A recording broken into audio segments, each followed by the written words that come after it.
নমস্কাৰ, মই শ্ৰী দিগন্ত ভৰালী। আজি উচ্চতৰ মাধ্যমিক প্ৰথম বাৰ্ষিকৰ এটি গদ্য আলোচনা কৰিবলৈ লৈছোঁ। গদ্যৰ শিৰোনামা হৈছে অসমৰ পুৰণি খেল ধেমালি আৰু লেখক হৈছে সুবোধ মল্ল বৰুৱা।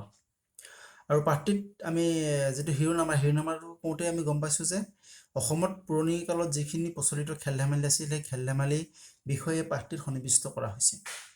আৰু যে ক্ৰীড়াৰ বা খেল যে এটা সুস্থ শৰীৰ এটা জাতিৰ বাবে অমূল্য সম্পদ। সুস্থ শৰীৰৰ অধিকাৰী হ'লেহে এটা শক্তিশালী জাতি আৰু এটা শক্তিশালী মনৰ গঢ় লৈ উঠিব পাৰে।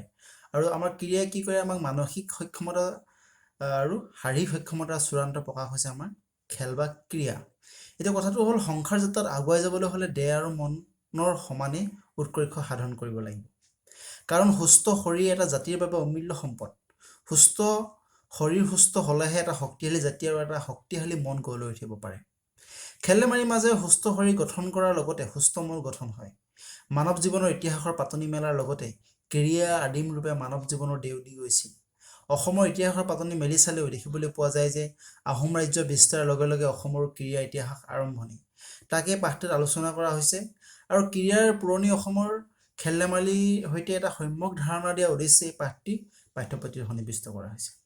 এতিয়া কথাটো হ'ল, লেখক সুবোধ মল্ল বৰুৱা জন্ম হৈছিলে 1963 চনত আৰু তেওঁ গুৱাহাটী আৰ্য বিদ্যাপীঠ মহাবিদ্যালয়ৰ পৰা কলেজীয়া শিক্ষা সমাপ্ত কৰি বৰুৱাই ভাৰতীয় ক্ৰীড়া সাংবাদিক জগতত প্ৰৱেশ কৰে। আৰু তেওঁ 1987 চনৰ পৰা তেওঁ দৈনিক কাকত আজিৰ অসমৰ নতুন দৈনিকৰ উপ সম্পাদক হিচাপে কাম কৰিছিল। বৰুৱাই 1991 চনত অসমৰ পুৰণি আৰু সম্ভ্ৰান্ত কাকত দৈনিক অসমত যোগ দিয়ে। বৰ্তমান এই কাকতত চিফ অফ নিউজ ব্যুৰ হিচাপে কৰ্মৰত। বৰুৱাই ক্ৰীড়া সম্পৰ্কে বিভিন্ন গ্ৰন্থ প্ৰকাশ হৈছে। এই গ্ৰন্থৰাজিৰ ভিতৰত উল্লেখযোগ্য হ'ল এথেন্সৰ পৰা শ্বিলঙলৈ, 1more6, বিখ্যাত ফুটবলাৰ ল'ৰালি কাল, জীৱন যৌৱন ক্ৰীড়াংগন আৰু অসমৰ ফুটবলৰ বৰ্ণিল যাত্ৰা। এতিয়া কথাটো হ'ল, এই পাঠটিত অসমৰ যিখিনি পুৰণি খেল ধেমালি আছে আহোম যুগৰ পৰা আদি কৰি, সেই গোটেই খেল ধেমালিখিনিৰ বিষয়ে বা আমাৰ অসমৰ পুৰণি খেলসমূহ কেনেদৰে হৈছিল, ক'ত হৈছিল, কি হৈছিল, এই সকলোখিনি বিষয়ে সামৰি এই পাঠটিত সন্নিৱিষ্ট কৰা হৈছে। আৰু এই পাঠৰ যিটো মূল বিষয়বস্তু, সেই বিষয়বস্তুৰ বিষয়ে মই কিছু কথা অনুজ্ঞা দিব বিচাৰিছোঁ। সুস্থ শৰীৰে সুস্থ মন গঠন কৰে। মই আগত ক'লোৱেই যে সুস্থ শৰীৰ হৈছে একোটা জাতিৰ অমূল্য সম্পদ। আমাৰ সুস্থ শৰীৰটো যদি সুস্থ হ'বলৈ হয় তেতিয়া আমি কি কৰিব লাগিব? খেল ধেমালিৰ প্ৰতি আমাৰ মন বহুৱাব লাগিব। আৰু খেলৰ যোগেদি আমাৰ অকল শাৰীৰিক বিকাশে নহয়, আমাৰ মানসিক বিকাশো খেলৰ যোগেদি হয়। সুস্থ শৰীৰৰ অধিকাৰীহে এটা শক্তিশালী জাতিৰ পৰিচয় কঢ়িয়াই অনাৰ লগতে এটা শক্তিশালী মন গঢ়ি তুলিব পাৰে। ঠিক তেনেদৰে ক্ৰীড়াই এটা জাতিৰ গৌৰৱক ঘাই হেতুৱাৰ লগতে জাতিক সুস্থ সবল ৰূপে গঢ়ি তোলা এটি সহজ মাধ্যম। বৰ্তমান সমাজ জীৱনত খেল ধেমালি অগ্ৰগতি লাভ কৰাৰ দৰে আদিম যুগতো খেলক যথেষ্ট সমাদৃত বা প্ৰাধান্য দিয়া হৈছিল। অসমৰ ক্ৰীড়া ক্ষেত্ৰলৈ লক্ষ্য কৰি দেখা যায় যে বিহু আৰু ক্ৰীড়াৰ মাজত সম্পৰ্ক যুগমীয়া। বৰ্তমান যুগতো আমি বিহু বা বহাগ বিহুৱে হওক, মাঘ বিহুৱে হওক, আমি বিভিন্ন ধৰণৰ খেলৰ আয়োজন কৰোঁ। সেইটো গম পাই, মাঘ বিহুত আমাৰ ম'হ যুঁজৰ পৰা আদি কৰি বিভিন্ন ধৰণৰ খেল ধেমালি অনুষ্ঠিত হয়। তাৰ উপৰি বিহুক আমাৰ অসমৰ যিখিনি প্ৰাচীন খেল ধেমালি আছিল, বিহুক লগত ওতঃপ্ৰোতভাৱে জড়িত। বিহু আৰু ক্ৰীড়াৰ মাজত এটা সম্পৰ্ক আছিল। কৃষিজীৱী লোকসকলে ধান কাটি বিহু আনন্দত মতলীয়া হৈ কণী যুঁজ, আমি বহাগ বিহু যেনে কণী যুঁজ বা বুলবুলি চৰাই যুঁজ, কৰি যুঁজ আদি খেল অনুষ্ঠিত হৈছিল। ক্ৰীড়া হ'ল এক আনন্দ, শাৰীৰিক আৰু মানসিক সক্ষমতাৰ চূড়ান্ত প্ৰকাশ। এই তিনিটাৰ ওপৰত লক্ষ্য কৰিয়ে অসমীয়া জাতিয়ে বিভিন্ন খেল খেলিছিল।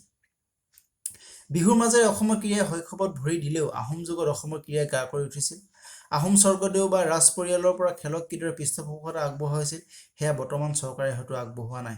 প্ৰাচীন কালত এতিয়া বৰ্তমান খেল ধেমালি খেলিলে মানুহক যিদৰে সাহাৰ্য প্ৰদান কৰা হয়, আদিম যুগত তাতকৈ বেছি পৃষ্ঠপোষকতা ৰজাঘৰে পালন কৰিছিল। সেয়া বৰ্তমান চৰকাৰে হয়তো আগবঢ়োৱা নাই।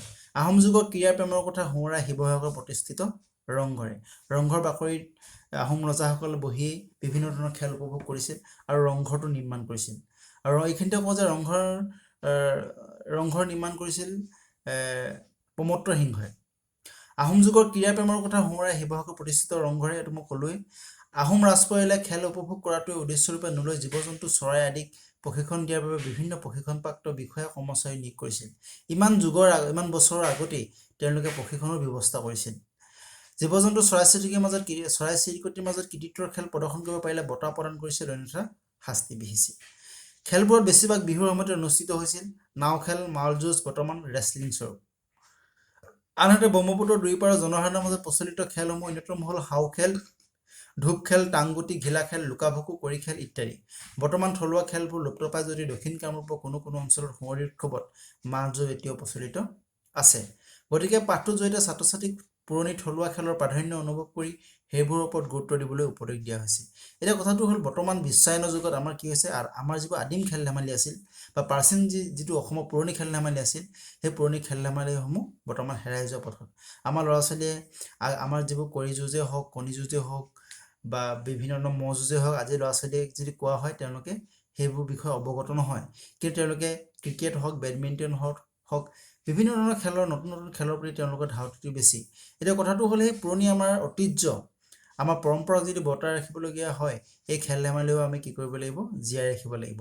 আৰু সেই উদ্দেশ্যে এই পাঠটোৱে সন্নিৱিষ্ট কৰা হৈছে যে আমাৰ অসমৰ এটা ক্ৰীড়াৰ বৰ্ণিল ইতিহাস আছে, বা আহোম ৰজাসকলৰ পৰা আদি কৰি বিহুত অনুষ্ঠিত হোৱা বিভিন্ন খেল ধেমালিৰ পৰা আদি কৰি বৰ্তমানলৈকে, বৰ্তমান যুগত আমাৰ চৰকাৰে খেলক যিমান প্ৰাধান্য দিছিল তাতকৈ বহুত বেছি আহোম ৰজাসকলৰ পৃষ্ঠপোষকতা খেলক প্ৰাধান্য দিয়া হৈছিল।